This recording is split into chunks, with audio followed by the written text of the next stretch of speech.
বন্ধুরা, আমি চলে এসেছি বাঙাল বাড়ি রান্নাবান্না চ্যানেলে। তো আজকে আমি বানাবো আলুর চপ। তো আলুর চপ বানাতে গেলে কি কি উপকরণ লাগে আপনারা দেখুন। এখানে আছে গোটা লঙ্কা, গোটা জিরে, গোলমরিচ, লবঙ্গ, দারচিনি আর দু একটা এলাচ, আর আছে জয়িত্রী। তো এইগুলো আমি ভালো করে ভেজে গুঁড়ো করে নেব। আর আছে সেদ্ধ করা আলু, এখানে আছে গ্রেটারে গ্রেট করে রাখা আদা, এখানে আছে খাবার সোডা, আর আছে বেসন, আছে লবণ। তো এইসব উপকরণ দিয়ে আমি বানাবো আলুর চপ। তো আপনারা দেখুন কিভাবে আমি বানাই। দেখুন গ্যাসের উপরে কড়া বসিয়ে দিয়েছি। এবারে আমি মশলাগুলো ভেজে নেব। ভাজা হয়ে গেলে এগুলোকে আমি মিক্সিতে পেস্ট করে নেব বা গুঁড়ো করে নেব। ভাজা হয়ে গেছে, এগুলোকে আমি নামিয়ে নেব। মিক্সিং বোলের মধ্যে মশলাগুলো নিয়ে নিয়েছি, এগুলো আমি গুঁড়ো করে নেব। তো দেখুন বন্ধুরা, মশলা আমার গুঁড়ো হয়ে গেছে।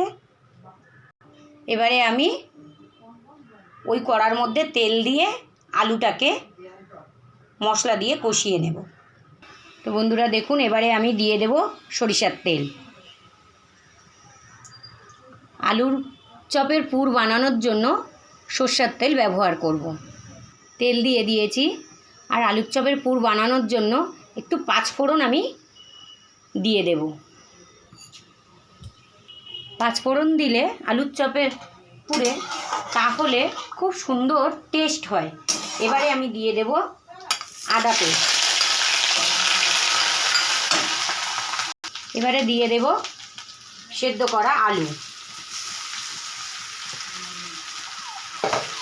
দিয়ে আমি এইভাবে নাড়াচাড়া করে নেব।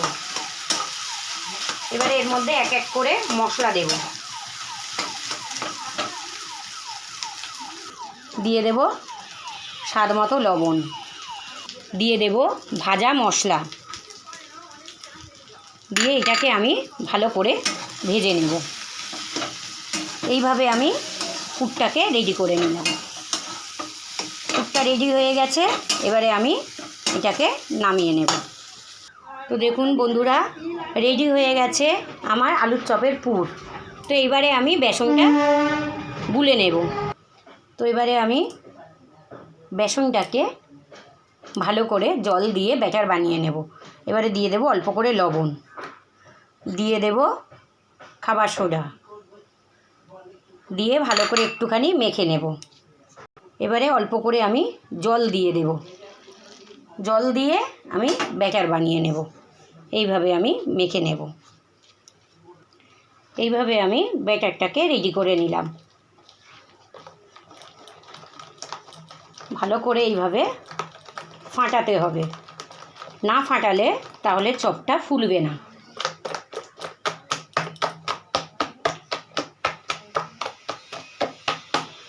দেখুন কত সুন্দর ফেটানো হয়েছে।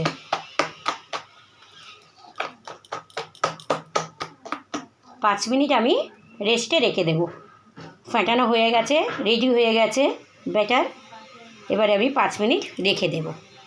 তো এবারে দেখুন একটা প্লাস্টিক নিয়েছি, আর যে পুরটা বানানো হয়েছিল সেটাকে আমি গোল গোল করে এরকমভাবে আমি বানিয়ে নেব। তো এইভাবে আমি গোল করে করে কয়েকটা বানিয়ে নিয়েছি। তো দেখুন কিভাবে বানাই। তো দেখুন বন্ধুরা, গোল করে এই প্লাস্টিকের মধ্যে দিয়ে দিয়েছি, দিয়ে এটাকে আমি ভাঁজ করব, করে এইভাবে আমি চেপে গোল করে নেব। গোল হয়ে গেলে এগুলোকে আমি বেসনের মধ্যে দিয়ে ভেজে নেব।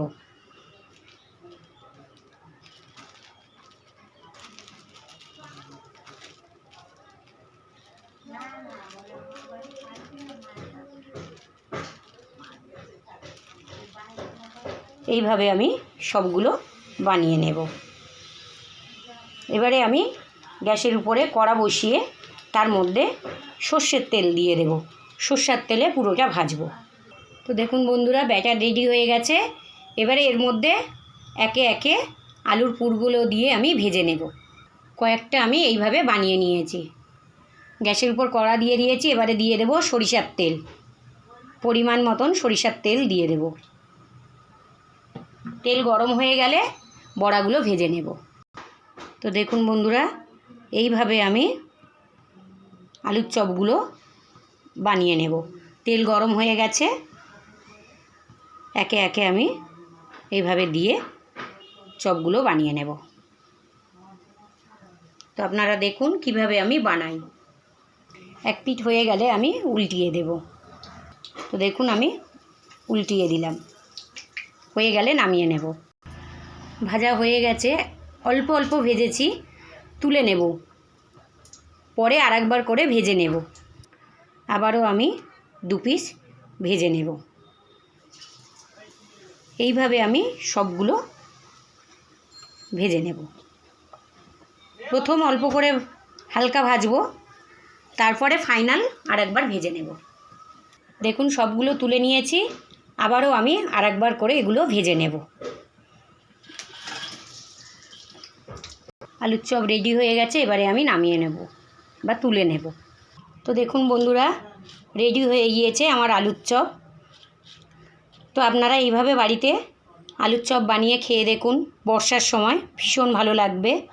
আর এখন তো বর্ষাকাল, এরকম গরম গরম চপ আর মুড়ি হলে কার না ভালো লাগে। তো এইভাবে আপনারা বাড়িতে বানান, বানিয়ে খেয়ে দেখুন। আর তার সাথে সাথে একটা করে লাইক, কমেন্ট, শেয়ার, সাবস্ক্রাইব করে দেবেন। কিছু বলার নেই আর। দেখতে তো অসাধারণ হয়েছে, খেতেও খুব সুন্দর হবে। দেখুন গরম গরম আলুর চপ।